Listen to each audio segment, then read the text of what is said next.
Salam. Bugün sınaq 23-ün izahına baxacağıq. ABC Akademiyadan sınaq 23-ün. Deməli, birinci sualda deyir ki, insanın qan damar sisteminə aid şəkildə işarələnmiş damarlar üçün aşağıdakılardan hansı ortaqdır? Şəkildə ağciyərdir, ürəkdir və qaraciyərdir. Baxaq variantlara. Böyük qan dövranına aid olmaq. Deyir, damarlar üçün aşağıdakılardan hansı ortaqdır? Böyük qan dövranına aid olmaq hamısına aid deyil, çünki burada kiçik qan dövranı da var. Arterial qan daşımaq, həm arterial qan daşıyan damar var, həm də ki, ürəkdən ağciyərə gedən, bax bu üçüncüdə venoz qan da var.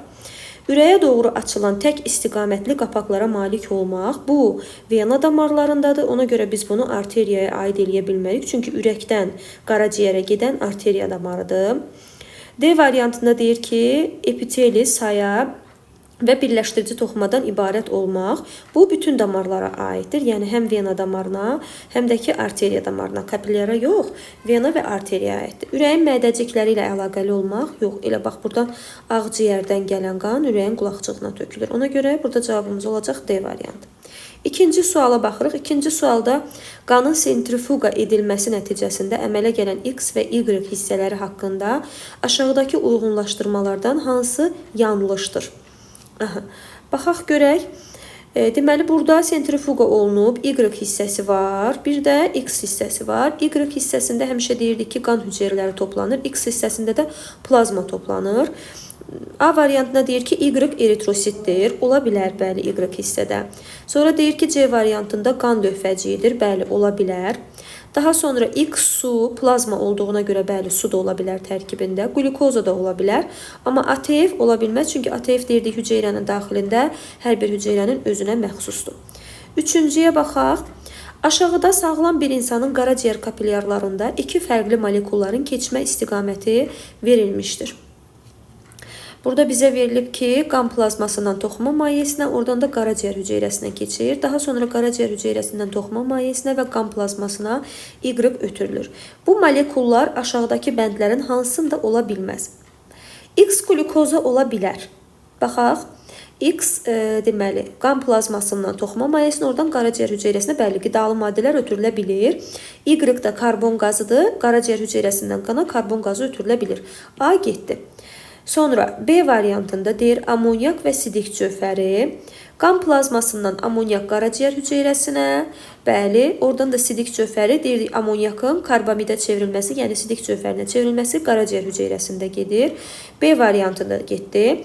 C-də amin turşusu və insulini göstərir bizə.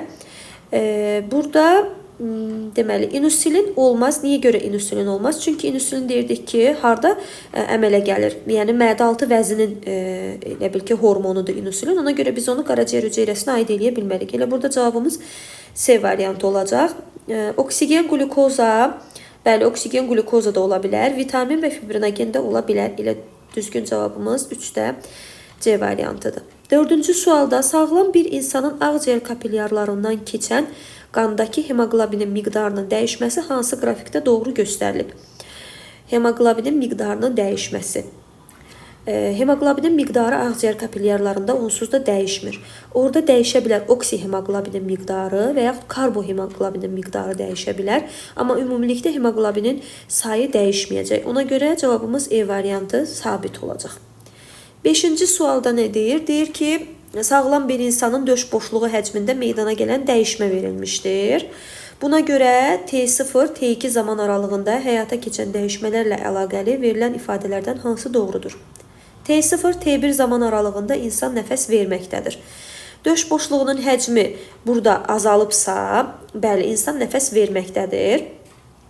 Çünki deyirdik ki, nəfəs almada döş boşluğunun həcmi genişlənir, nəfəs vermədə azalır. T1, T2 zaman aralığında ağciyərdəki təzyiq azalır. T1, T2-də artıq nəfəs almadırsa, nəfəs almada deyirdik ağciyərlərdə təzyiq aşağı düşür, atmosfer təzyiqindən. Nəfəs vermədə təzyiq qalxır. Ona görə T1, T2-də düzdür. Elə 1 ilə 2-ni götürərəm. T0, T2-də T2 zaman aralığında diafraqma əzələsi əvvəlcə günbəz şəkilli olmur, sonra isə yastılaşmışdır. Deməli, burada nəfəs vermədirsə, nəfəs vermənin sonunda bəli, günbəz şəkilli olur. Nəfəs almada da yastılaşır. Deməli, 3 də düzdür. Düzgün cavabımız olacaq E variantı 1, 2, 3.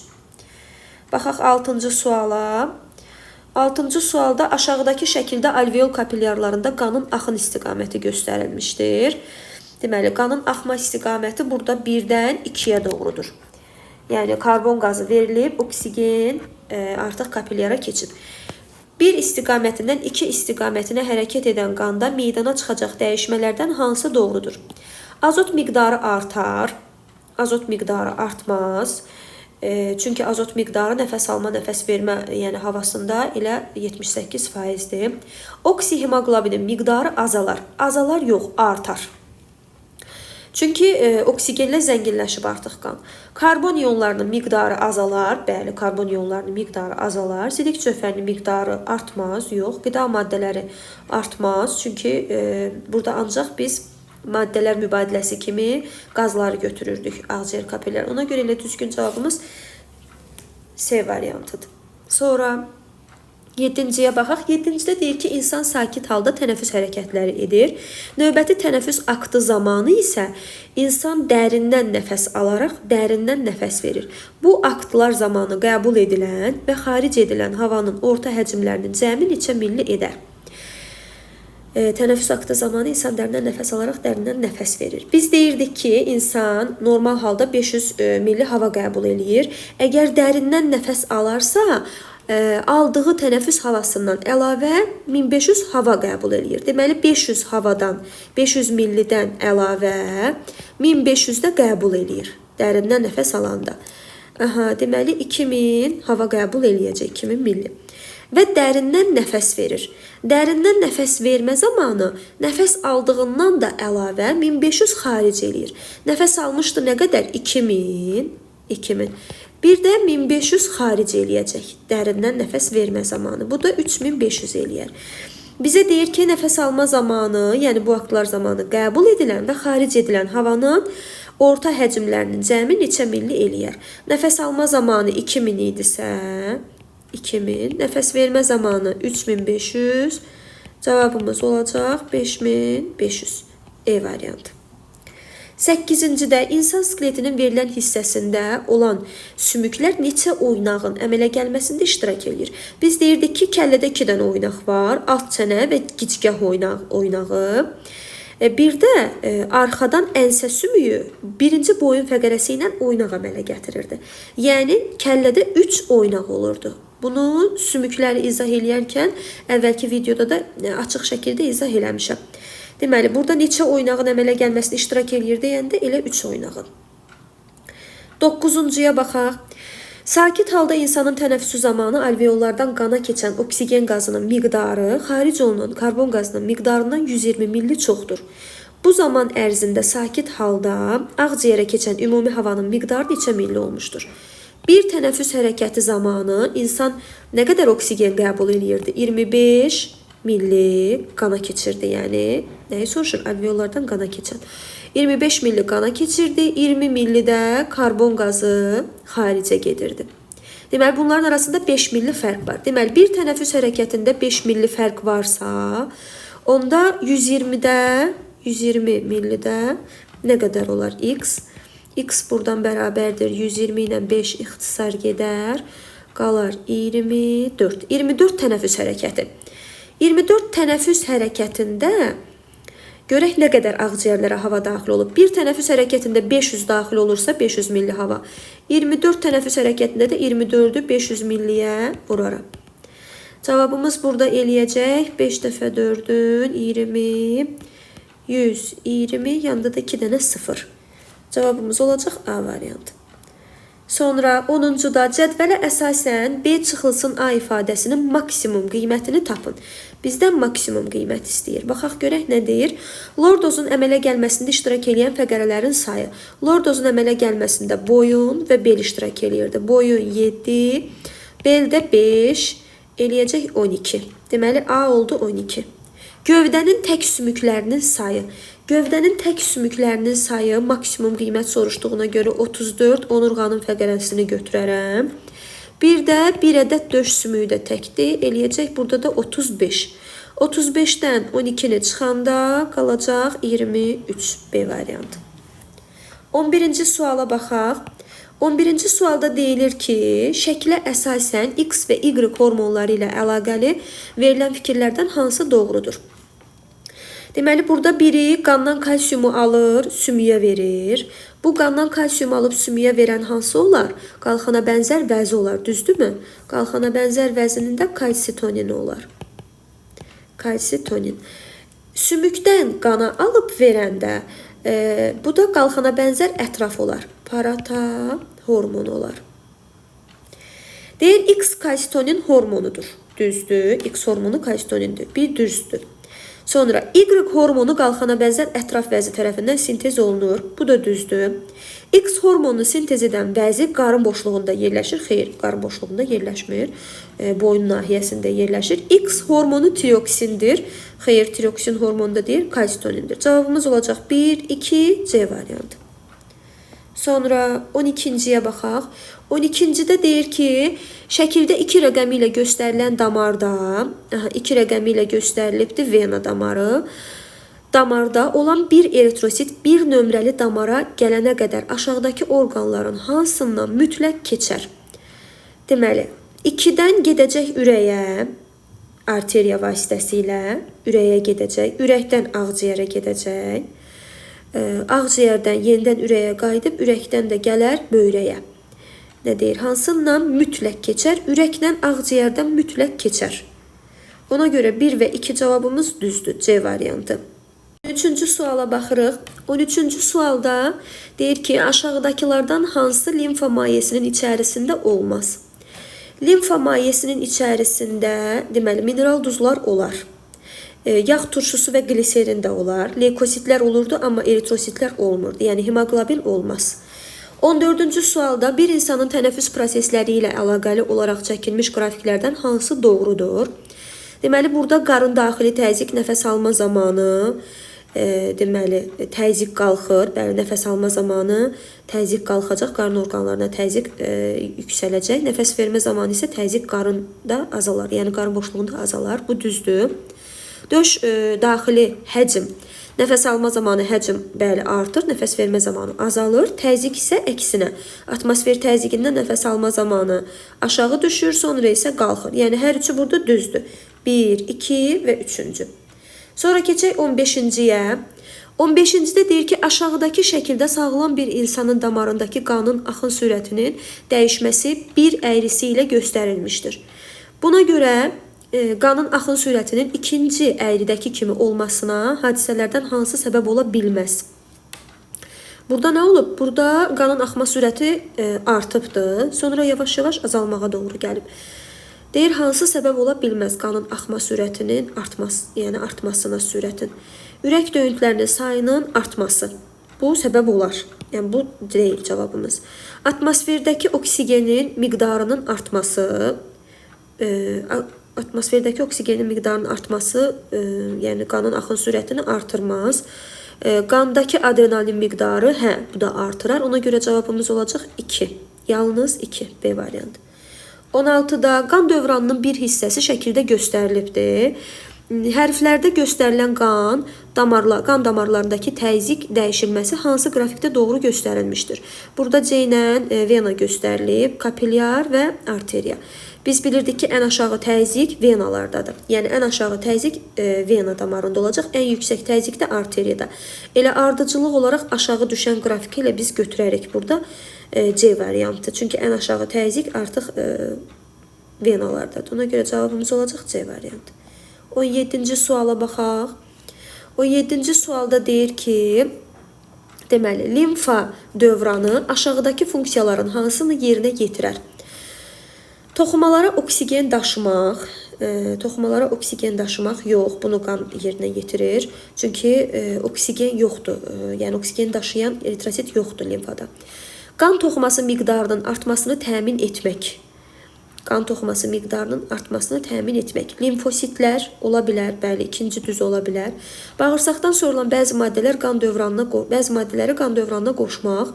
Biz deyirdik ki, bağırsaqdan yağlar limfaya sovrulur. Limfadan sonra deməli qan dövranına qoşulur. 3 də düz olar. Toxumalar arasında maye toplanmasını aradan qaldırmaq. Bəli, toxumalarda olan qidalı maddələrin bir hissəsini götürür, qana göndərir. Bu da düz cavab olar. 2, 3, 4. Düzgün cavabımız olacaq D variantı.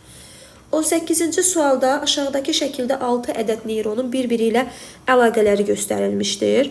Deməli, burada qıcıqlanma verilib 2-də. Bizə nə deyir? Bizə deyir ki, buna görə qıcıqlanma zamanı əmələ gələn oyanma hansı rəqəmlə verilmiş neyronlardan keçməz?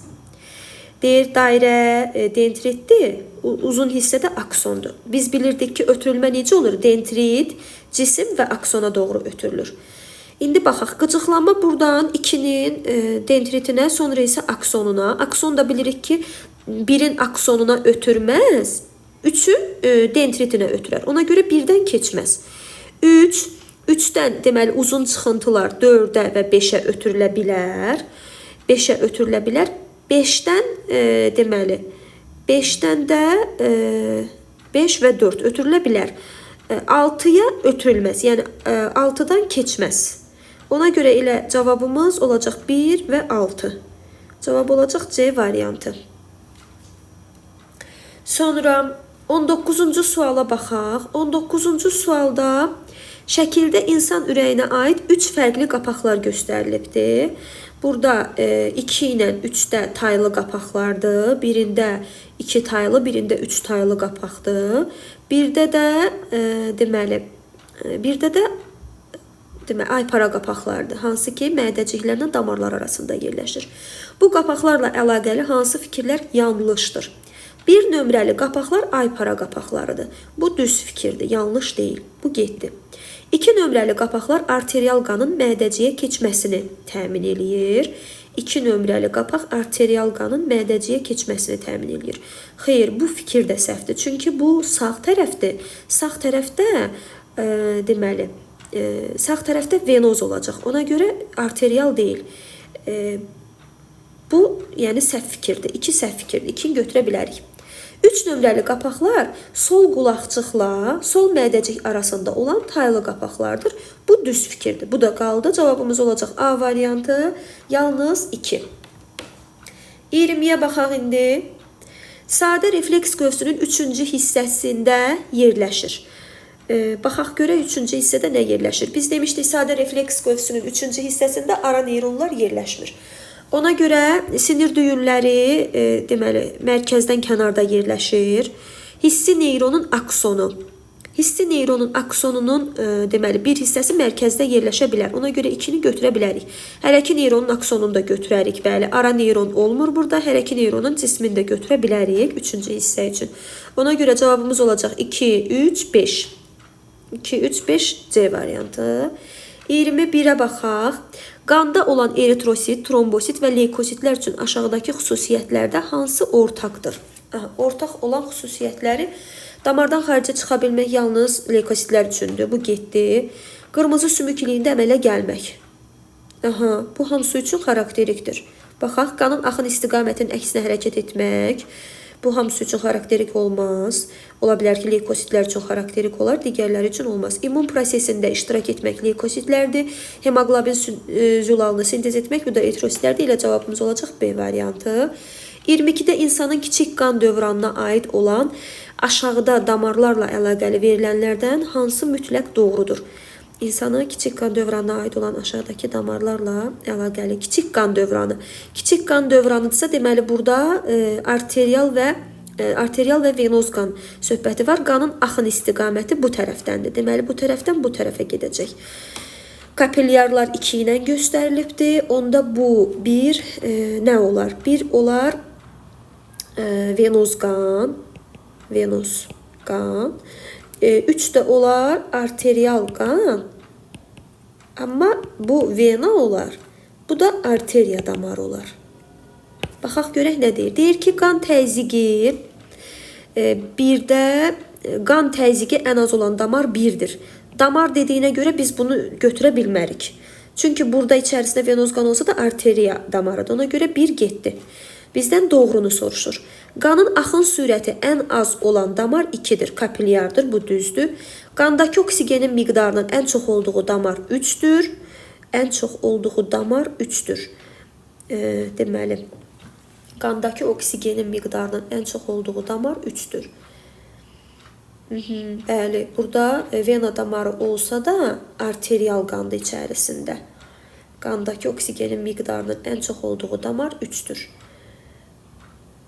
Bunda cavabımız olacaq 2 və 3 D variantı. Sonra 23-ə baxaq. 23-də fərqli orqanlarda, kapilyar damarlarda maddələr mübadiləsi ilə əlaqəli aşağıda verilən qrafiklərdən hansı doğru olmaz? A-ya baxaq, glikogen və mədə kapilyarları. Mədə kapilyarları burada olmaz. Çünki glikogen deyirdik ki, mədə altı vəzidədir. Baxaq digərlərinə, karbon qazı alveol kapilyarları getdikcə azalır. Bu düzdür. Kalsium və sümük kapilyarları getdikcə azalır. Bəli, bu da ola bilər. Sidik cövhəri böyrək kapilyarları getdikcə azalır. Bəli, bu da düzdür. A vitamini qaraciyər kapilyarları, bəli deyirdik, qaraciyərdə deməli A vitamini depolaşır. Yəni ehtiyat halında saxlanıla bilir. Ona görə E də getdi. Ona görə səhv cavabımız olacaq A variantı. 24-cü sualda ağciyər arteriyasında verilən xüsusiyyətlərdən hansı ağciyər venasına nisbətən daha çoxdur? Arteriyasına verilən xüsusiyyətlərdən hansı ağciyər venasına nisbətən daha çoxdur? Oksigenin miqdarı ağciyər arteriyasında çox deyil. Ona görə oksigenin miqdarı getdi. Qan təzyiqi, bəli, qan təzyiqi çoxdur venaya nisbətən. Divarın qalınlığı da bəli böyükdür. Ona görə cavabımız 2-3 D variantı olar. 25-də tənəffüs prosesində iki fərqli vəziyyət verilib. X vəziyyəti və Y vəziyyəti. X vəziyyəti nəfəs almadı, çünki diafraqmaya fikir verin, burada düzdür. Y vəziyyətdə nəfəs vermədi, çünki diafraqma öz yerinə qayıdıbdır. Buna görə aşağıdakı ifadələrdən hansı doğrudur? X vəziyyətində qabırğarası əzələlər yığılaraq döş qəfəsinin önə doğru genişləndirir. Doğrunu soruşur bizdən. Bəli, birincidə döş qəfəsi genişlənir. Y vəziyyətində qabırğarası və diafraqma əzələsinin uzunluğu artır. Deməli, nəfəs veribdir. Nəfəs almada qalınlaşır, şişir, qısalır. Nəfəs vermədə də boşalır, uzunlaşır. Bu da düzdür. 2 də düzdür. X vəziyyətində ağciyərin həcmi artır. Bəli, həcm artır. Sonra Y vəziyyətində döş boşluğundakı təzyiq atmosfer təzyiqindən düzdür. Bu da düzdür. Onda hamısı düz olacaq. 1, 2, 3, 4 E variantı. Sonra keçək 26-ya. Sağlam bir insanda verilən hormon cütlərinin hansı antagonist təsirə sahib deyil? Deməli, bizdən sahib olmayanı soruşur. Deyir, hansı antagonist, yəni əks təsiridir. Biri artıranda digəri azaldır. Adrenalin, noradrenalin, bu böyrək üstü vəzinin hormonudur. Böyrək üstü vəzinin hormonudur, amma hər ikisi demək olar ki, eyni funksiyanı yerinə yetirir. Yəni, fərqləri var. Məsələn, noradrenalin qan təzyiqini artırır. Adrenalin həm qan təzyiqini artırır, həm ürək döyüntünü, yəni bədəndəki digər hissələri də artırır. Yəni, hər ikisi artırır. Ona görə bu olmaz. Təsirə sahib deyil. Bu antagonist deyil.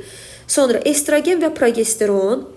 Estrogen və progesteron bunlar da əks təsir deyil. Çünki estrogen deyirdik ki, ikincili cinsel əlamətlərin meydana çıxmasında, progesteronda uşaqlığın divarını hamiləliyə hazırlayır. Yəni, biri ovulyasiya dönəmində, biri də ovulyasiyadan sonraki dönəmdə daha çox olur. Ona görə 2 də antagonist olmaz. Kalsitonin və paratohormon. Bu bayaqki sualdadır. Biri qandan kalsiumu alır, sümüyə verir. Digəri sümükdən alır, qana verir. Bunlar əks təsirdir bir-birinə. Bunlar olmaz. İnsulin və glukagon. İnsulin də qanda glukozanın miqdarını azaldır. Glukagon artırır. Ona görə bu da olmaz. 1, 2. Olacaq D variantı. 27-də. Faringitin əlaməti deyil. Burundan tünd rəngli seliyin axması. Bu faringitin əlamətidir. Bu getdi. Şiddətli öskürək, bu da getdi. Temperatur yüksəlməsi əsasən uşaqlarda olurdu, bəli, bu da getdi. Qırtlaq ətrafının iltihablaşması, bu laringitdə olurdu. Burundan açıq seliyin axması, burundan əvvəl açıq rəngli selik, sonra tünd rəngli selik axırdı, bu düzdür. Ona görə cavabımız olacaq D variantı. 28-də verilənlərdən hansı 3 sümüklə birləşmə əmələ gətirir? Gövdə skeleti. Gövdə skeleti deyirdik ki, yuxarıdan deməli, ənsə sümüyü ilə, aşağıdan 2 dənə çanaq sümüyü ilə, deməli, yuxarıdan da döş sümüyü birləşirdi 2 dənə körpücüyə, 5 sümüklə birləşmə. Bu deyil. Döş qəfəsi 4 sümüklə birləşmə əmələ gətirirdi. Aşağıdan bel fəqərəsi, yuxarıdan boyun fəqərəsi, öndən də 2 dənə körpücüklə. Bu da getdi. Döş sümüyü Döş sümüyü həm qabırğalarla, həm də körpücüklə 3-dən çox eləyir. Kürək sümüyü. Kürək sümüyü deməli birləşir öndən körpücüklə, aşağı tərəfdən də bazo ilə, deməli 1, 2 sümük elədi. Bu da deyil. Yuxarı ətrafların qurşaq hissəsi. Qurşaq hissəsi. Qurşaq hissəsi, deməli deməli bir döş sümüyü ilə birləşəcək körpücük, bir döş sümüyü. Kürək sümüyü də birləşəcək, deməli 2 dənə bazo ilə.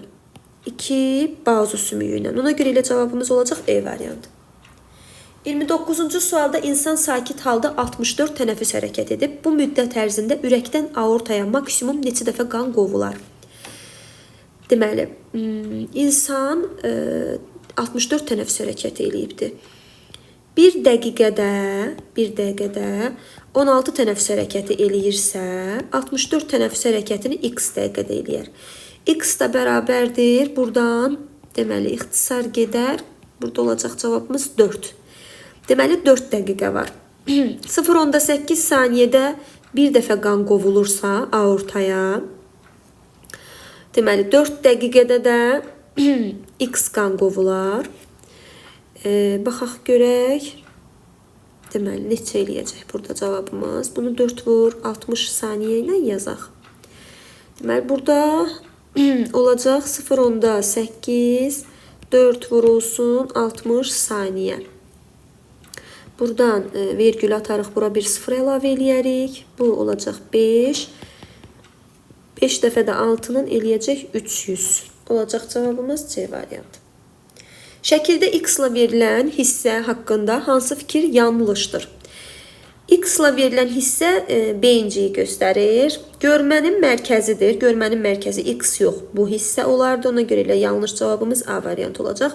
İradi hərəkətləri tənzimləyir. Bəli, üzəri boz maddə ilə örtülür. Düzdür, beyincinin üzəri boz maddə ilə örtülürdü. Onurğa beyindən informasiyaları qəbul eləyir. Uzunsov beyindən informasiyaları qəbul eləyir. Keçək 31-ci suala. 31-ci sualda deyil, ürəyə bitişik hansı damarlar kiçik qan dövranına aiddir? Deməli, buradan 2 bilirik ki, bu 2 aortadır. Onda deməli 3 olacaq ağciyər kötüyü. Ağciyər kötüyü. Sonra 2 damara ayrılır. 1 olacaq cavabımız 3. Sonra bir də bu tərəfdən. Bir də bu tərəfdən. Biri sağ ağciyərdən, biri sol ağciyərdən gələn ağciyər venalardır. Ona görə 3, 4, 6 A variantı. 32-də deyir ki, 32-də insanın sinir sistemi ilə bağlı düzgün fikri seçin. Qarışıq sinirlər ara neyronların çıxıntılarından təşkil olunub. Qarışıq sinirlər həm hərəki, həm də hissidən təşkil olunub. Ona görə bu deyil. Ara beyin zədələnsə yalnız qoxu hissiyatı pozular. Heç ara beyindən qoxu hissiyatı keçmirdi. Qoxudan başqa bütün hiss impulslar keçir. Ona görə B variantı getdi. Onurğa beyni 5 şöbədən yox, 4 şöbədən ibarətdir. Boyun, döş, bel, oma hissədən büzdüm yoxdur. Ona görə bu da getdi. Simpatik sinirlər göz bəbəyini genəldir. Bəli, simpatik sinirlər göz bəbəyini genəldir. Uzunsov beyində simpatik yox, parasimpatik mərkəzlər yerləşir. 33-də insanın limfa sistemində aşağıdakılardan hansı olmaz? Kapilyar damar var. Limfa kapilyarları venada var. Arteriya yoxdur. Nə deyir? Hansı olmaz deyir? Arteriya. Yalnız 2 B variantı. 34-cü sualda qan beyin hüceyrələrindən keçərkən hansının miqdarı artır? Karbon qazının miqdarı artar. Bəli. Sidik cövhərinin yox, oksihemoqlobinin miqdarı artmaz, azalar. Ona görə cavabımız olacaq A variantı, yalnız 1. Sonra keçək 35-ə. Sağlam bir insanda qan aşağıda verilmiş hansı funksiyanı həyata keçirmir? Toxumalara oksigen daşıyır, qan hüceyrələrini əmələ gətirmək.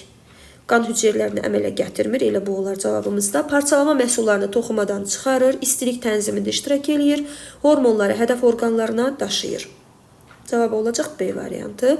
36-da nisbi sakitlik vəziyyətində müəyyən vaxt ərzində sağlam insanın ürəyinin qulaqçıqları 7 dəqiqə diastola vəziyyətində olubsa, bu zaman onun ağciyər kapilyarlarına minimum nə qədər oksigen keçər? Deməli, deyir ki, nə deyir? 7 dəqiqə diastola vəziyyətində olub. 0,8 saniyəlikdə 0,7 diastola vəziyyətində olurdu. 7 dəqiqə diastola vəziyyətində olubsa, deməli burada 8 dəqiqə ürək döyüntüsü baş verib. Bu zaman ərzində. Aha, bu zaman ərzində. Deməli bu zaman ağciyər kapillyarlarına minimum nə qədər oksigen keçər? Deməli, bir dəqiqədə 16 tənəffüs hərəkəti eləyir, həm də 25 milli oksigen keçir qana. Bir dəqiqədə bu qədər keçibsə, 8 dəqiqədə x. X da bərabərdir 8-i 16-ya, bunu da 25-ə vurarıq. Deməli, 8 vur 16 vur 25. Bu təxmini eləyəcək 3200. Cavabımız da olacaq B variantı. 37-də insanın baş beyin hüceyrələrində əmələ gələn ifrazat maddəsi qanla böyrəklərə gələnə qədər hansından keçməz? Deməli, qanla böyrəklərə gələnə qədər yuxarıdan yuxarı boş vena ilə gələcək, sağ qulaqcıq sağ mədəciyə töküləcək, ağciyər kötüyündən gedəcək. Sağ qulaqcığa da töküləcək. Ağciyər venasından da qayıdıb ürəyə gələcək, aorta ilə çıxacaq, aşağı boş venadan böyrəkdən sonra olacaq. Yəni, böyrəyə qədər aşağı boş vena olmaz. Ona görə düzgün cavab olar D variantı. 38-də bəzi amin turşular fərqli kodonlar tərəfindən kodlaşdırılır. Cədvəldə 4 fərqli amin turşusunu kodlaşdıran kodonlar verilibdir. Deməli, burada X amin turşusu, Y, Z amin turşusu və T amin turşusu.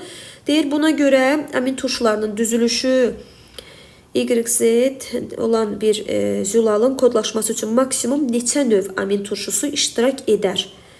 Bu zülalın kodlaşması üçün maksimum neçə növ amin turşusu, başlanğıc və stop kodonlar nəzərə alınmır. Elə burada 4 növ amin turşusu var, ona görə elə 4 növdə amin turşusu iştirak eləyər.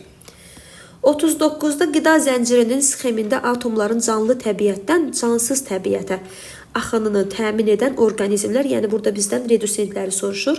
Biz də bilirdik ki, bütün halqalar hamısı redusentlərə tərəf gəlir. Ona görə bax burada hamısı redusentlərə tərəf gəlirsə, onlar 5 E variantı.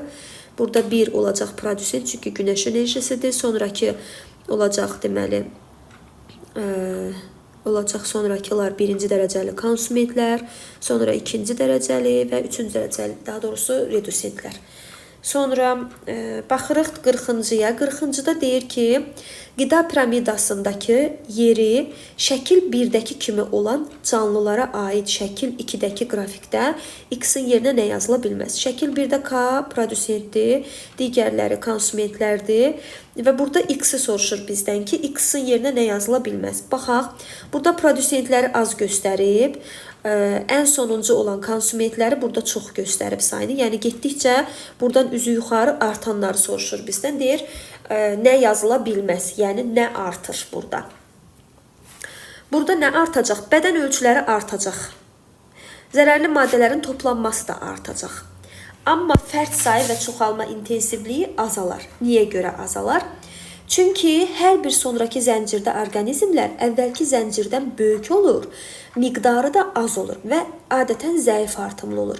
Yəni, az nəsil verən olurlar. Əvvəlki zəncirdə orqanizmlər kifayət qədər qida ilə təmin olunsalar da, onlar sonraki halqa üçün qida mənbəyi rolunu oynayırlar və buna görə də daha çox məhvə məruz qalırlar. Yəni, bu səbəbdən də əvvəlki halqanın çoxalma intensivliyi, həm də sayı sonraki halqadan çox olar.